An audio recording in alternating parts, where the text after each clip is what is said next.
Good morning class. Today's topic is system development approach. System development approach क्या है और ये किस तरह से काम करता है। मीन्स किसी भी सिस्टम को डेवलप करने के लिए प्रॉपर क्या क्या स्टेज होते हैं और इसे किस किस मेथड से किया जा सकता है। उसके लिए सबसे पहले हमें समझना पड़ेगा कि सिस्टम डेवलपमेंट स्टेजेस क्या क्या होते हैं।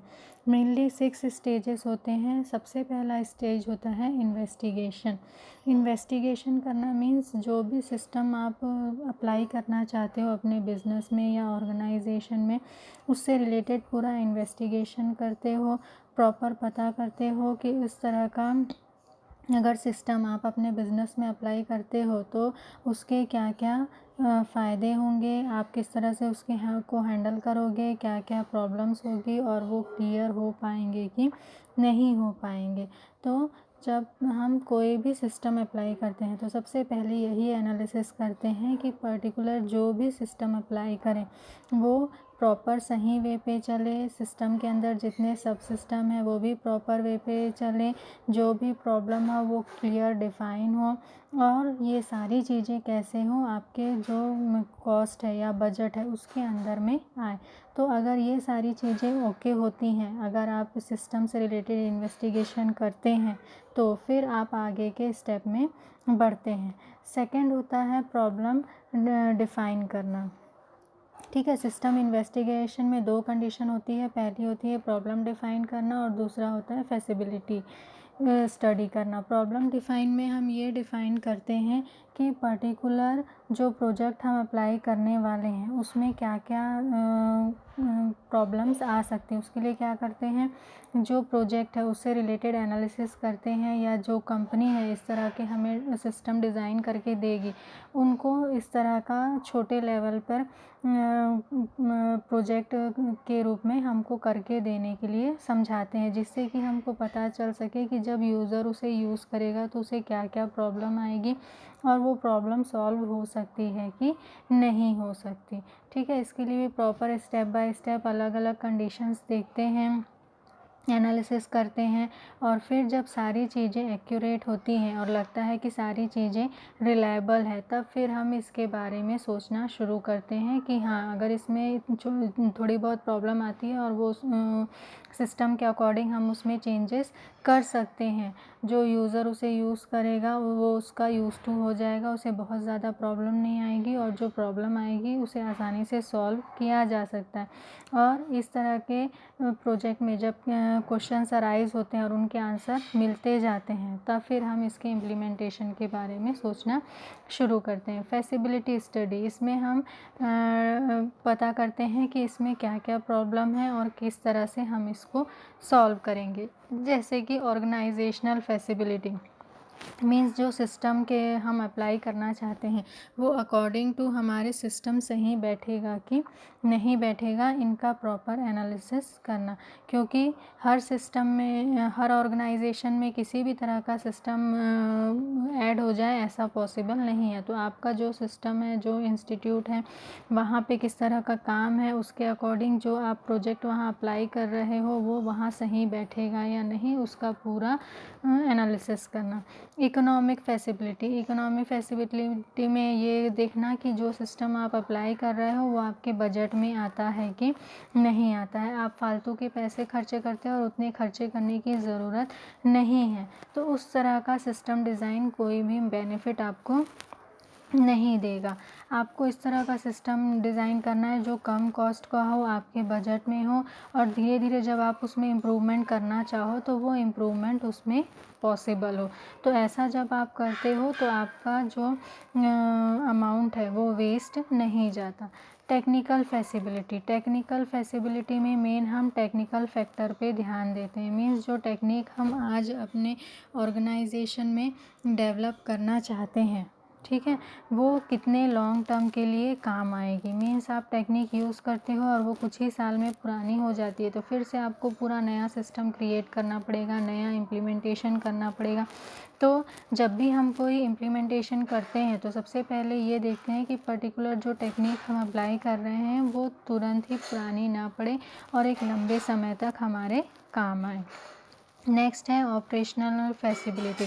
ऑपरेशनल फैसिलिटी में हम प्रॉपर जो एम्प्लॉई हैं, कस्टमर हैं, मैनेजमेंट डिपार्टमेंट है, सप्लायर है, इन सबको उस सिस्टम से जोड़ के देखते हैं और फिर देखते हैं कि ये प्रॉपर वे पे अपना फंक्शन कंप्लीट कर रहा है कि नहीं, और ये सबके लिए काम आ रहा है कि नहीं। अगर सारे आंसर यस हैं मीन्स ये आपका प्रॉपर वे पे क्या होगा, अप्लाई होगा। और अगर ये सारी चीज़ें प्रॉपर वे पे अप्लाई नहीं होती हैं मीन्स किसी एक को भी प्रॉब्लम होती है और वो प्रॉब्लम सॉल्व नहीं होती है तो उस सिस्टम को लगाने से कोई भी मतलब नहीं। तो मीन्स इस तरह का सिस्टम आपको अप्लाई करना है कि ये सारे एरिया को आप प्रॉपर वे पे कवर कर सको। फिर है next method of preliminary investigation. Means जो प्राइमरी इन्वेस्टमेंट है वो आप कैसे करोगे, रिव्यूइंग डॉक्यूमेंट। और सेकंड होता है इंटरव्यूइंग सेलेक्टेड पर्सन।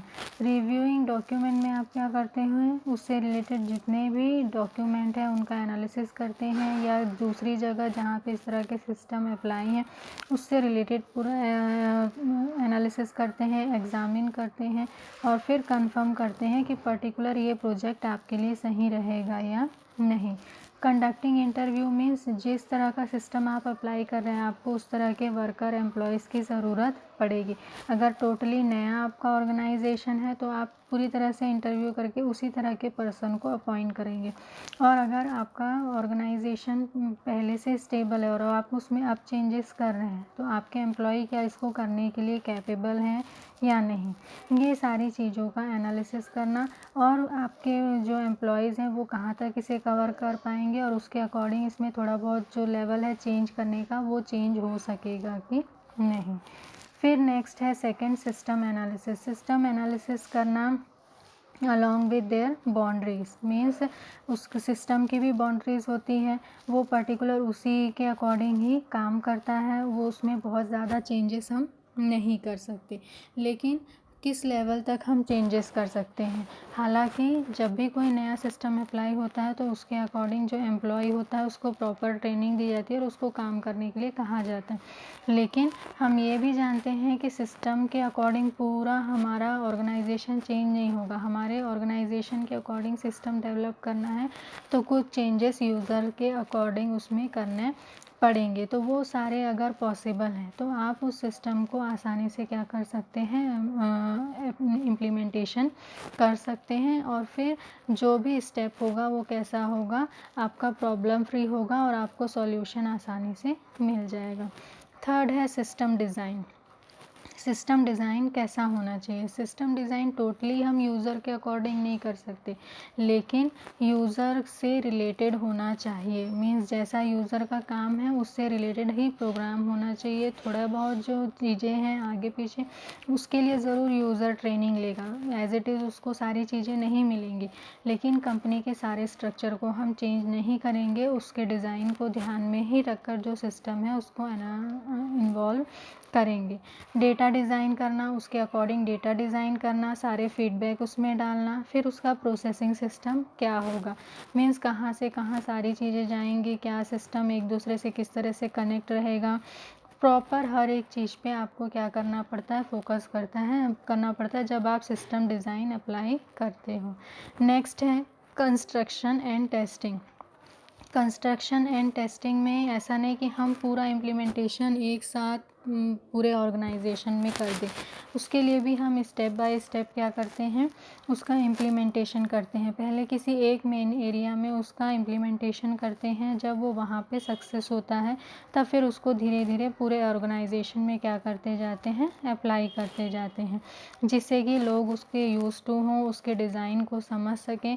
और अगर उसके डिज़ाइन में किसी तरह के चेंजेस की ज़रूरत है, उसके डेटा डिज़ाइन में किसी तरह के चेंजेस की ज़रूरत है तो उसे पर्टिकुलर पहले चेंज कर लिया जाए, फिर धीरे धीरे बाकी सारे सब सिस्टम में अप्लाई किया जा सके। और जब सारी तरह से पूरी एक्टिविटी आपको सही लगे तो पूरी तरह से जितने भी सब सिस्टम है, मेन सिस्टम है, उसमें इसका इम्प्लीमेंटेशन आसानी से होगा और कहीं किसी को प्रॉब्लम नहीं होगी, ना यूज़र को होगी ना ही जो ऑर्गेनाइजेशन है उसके काम में किसी तरह की प्रॉब्लम आएगी। जब ये सारी चीज़ें प्रॉपर वे पे हो जाता है तो लास्ट जो मोमेंट होता है वो होता है इम्प्लीमेंटेशन का। मीन्स पूरी तरह से हर एक जगह उसको इम्प्लीमेंट करना, जो भी सॉफ्टवेयर आपने सोचा है, हार्डवेयर सोचा है, उसका किस तरह से इम्प्लीमेंटेशन करना है, अब वो एक्चुअल में होना शुरू होता है। फिर उसके बाद उससे रिलेटेड जो भी चेंजेस हैं वो सारे चेंजेस किया जाता है, यूज़र्स को प्रॉपर ट्रेनिंग दी जाती है, इंस्टॉल किए जाते हैं सारे सिस्टम को, और हर एक वो चीज़ की जाती है जो एक सिस्टम डिज़ाइन को डेवलप करने के लिए ज़रूरी है, जिससे उसका प्रॉपर वे पे इम्प्लीमेंटेशन हो सके और शुरू से आखिरी तक पूरे ऑर्गेनाइजेशन में उसको अप्लाई करते हैं और उसे एक जैसे प्रोसेस में लाते हैं जिससे कि सारे लोग उसको प्रॉपर वे पे कर सकें। लास्ट स्टेप होता है मेंटेनेंस। मेंटेनेंस मीन्स ये नहीं कि आप एक सिस्टम अप्लाई कर दिए उसके बाद आप उसको टोटली भूल जाएं, आपको कंटिन्यू उसको मेंटेनेंस की ज़रूरत पड़ती है। आप उसके यूज़ टू हो जाते हैं, ट्रेनिंग भी करना शुरू कर देते हैं, लेकिन उसके बाद भी उसमें कई तरह के चेंजेस की ज़रूरत बीच बीच में पड़ती रहती है। तो उन चेंजेस को बाद में करते रहना और जो चेंजेस नहीं हो सकते उसके अकॉर्डिंग अपने प्रोसेस में चेंजेस लाना, इस तरह से उसका मेंटेनेंस कंटिन्यू करते रहना ज़रूरी है। तो ये क्या है, अलग अलग स्टेप हैं सिस्टम डेवलपमेंट के। अब नेक्स्ट हम पढ़ेंगे सिस्टम डेवलपमेंट अप्रोचेस क्या हैं। सिस्टम डेवलपमेंट अप्रोचेस में यही पूरे स्टेप आते हैं। मीन्स इन्वेस्टिगेशन कैसे करना है, एनालिसिस कैसे करना है, डिज़ाइन क्या होगा, कंस्ट्रक्शन क्या होगा, इम्प्लीमेंटेशन कैसा होगा, मेंटेनेंस कैसा होगा। अब इसका अलग अलग डिज़ाइन अलग अलग लोगों ने अलग अलग तरीके से डेवलप किया है। जैसे फर्स्ट जो इसका मॉडल है वो है वाटरफॉल मॉडल।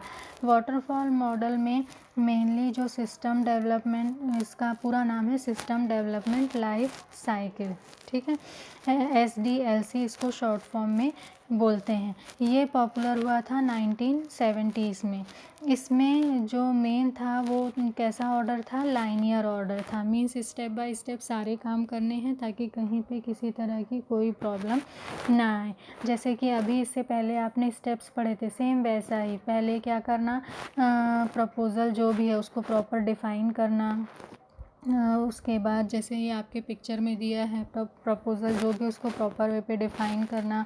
फिर उसके बाद फैसिबिलिटी स्टडी का एनालिसिस करना। मीन्स वो आपके बजट में है कि नहीं, ऑर्गेनाइजेशन उस तरह का है कि नहीं, आपके पास उतना एरिया है कि नहीं, ये सारी चीज़ों का। फिर रिक्वायरमेंट क्या क्या होगी उसका एनालिसिस करना। जो भी आप सिस्टम डेवलप कर रहे हो उसके अकॉर्डिंग रिक्वायरमेंट राइज होगी, तो उस रिक्वायरमेंट को आप फुलफ़िल कर पाओगे कि नहीं। इसका आंसर यस है तो आप अगले स्टेप में जाओगे, सिस्टम डिज़ाइन करोगे। सिस्टम डिज़ाइन होगा तो अगला स्टेप होता है कोडिंग एंड टेस्टिंग। कोडिंग करोगे और टेस्ट करोगे कि प्रॉपर ये आपके जो एम्प्लॉय है या वर्कर है समझ के इसमें काम कर पा रहे हैं कि नहीं। जब इसका आंसर भी यस होगा तो अगला लेवल होगा इम्प्लीमेंटेशन, और इम्प्लीमेंटेशन के बाद कंटिन्यू इसका क्या करते रहना, मेंटेनेंस करते रहना। ये किसका मॉडल है, वाटरफॉल मॉडल। मीन्स जो अभी इससे पहले आपने सारी चीज़ें पढ़ी वही क्या है, सिस्टम डेवलपमेंट अप्रोचेस। मीन्स अलग अलग स्टेप हम कैसे फॉलो करते हैं। तो वाटरफॉल मॉडल को भी जब आप समझाओगे सिस्टम डेवलपमेंट अप्रोच में तो यही सारे स्टेप्स को आप फिर से डिटेल में पूरी तरह से समझाओगे। अब नेक्स्ट है प्रोटोटाइपिंग। ये भी एक तरह का मॉडल है लेकिन इसमें थोड़ा सिस्टम अलग है। इसमें क्या किया जाता है, रिक्वायरमेंट का एनालिसिस किया जाता है, फिर उसके अकॉर्डिंग डिज़ाइन किया जाता है, फिर प्रोटोटाइपिंग बिल्डिंग की जाती है। मीन्स क्रिएट किया जाता है मॉडल कि किस तरह के मॉडल की आपको ज़रूरत है। फिर उसके अकॉर्डिंग जो यूज़र वैल्यूएशन है वो किया जाता है, और फिर उसके अकॉर्डिंग क्या किया जाता है, रिफाइन प्रोटोटाइपिंग या इंजीनियरिंग द प्रोडक्ट। मीन्स उस प्रोसेस को फॉलो किया जाता है और उसके अकॉर्डिंग फिर इस तरह का स्ट्रक्चर बनाया जाता है जिससे कि जो प्रोडक्ट है वो बनना शुरू हुए, और ये काम कंटिन्यू इसी तरह चलेगा और आपको रिज़ल्ट मिलते जाएगा। मीन्स इसका प्रॉपर स्टार्ट फंक्शन होता है और स्टॉप फंक्शन होता है, ठीक है। फिर लास्ट में हम लेते हैं फीडबैक। ये फीडबैक फिर से आगे जाता है और ये कंटिन्यू रोटेशन में सारी चीज़ें चलती रहती हैं।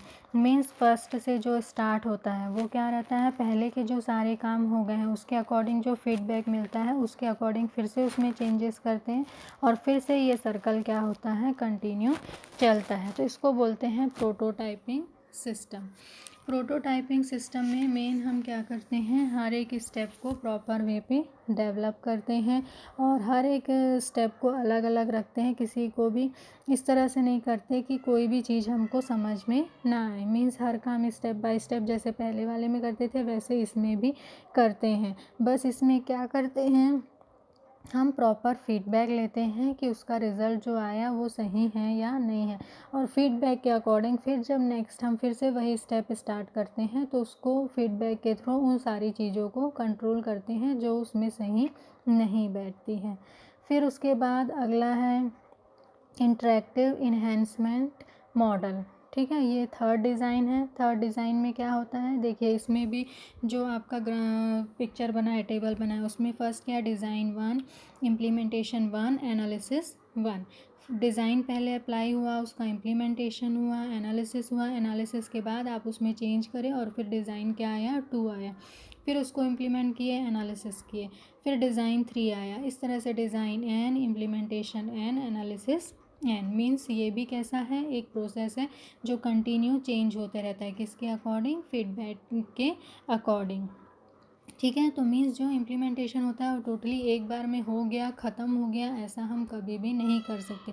जब तक आपकी ऑर्गेनाइजेशन है प्रॉपर वे पे चल रही है उसमें ये स्टेप कंटिन्यू क्या करता है, चलता रहता है। बस हमको कॉस्ट एनालिसिस करना है, बजट का ध्यान रखना है और ये एनालिसिस करना है कि किस समय हम सिस्टम में इस तरह के चेंजेस करें जिससे हमको कहीं पे किसी तरह का नुकसान ना हो, कहीं पे कोई प्रॉब्लम ना आए। नेक्स्ट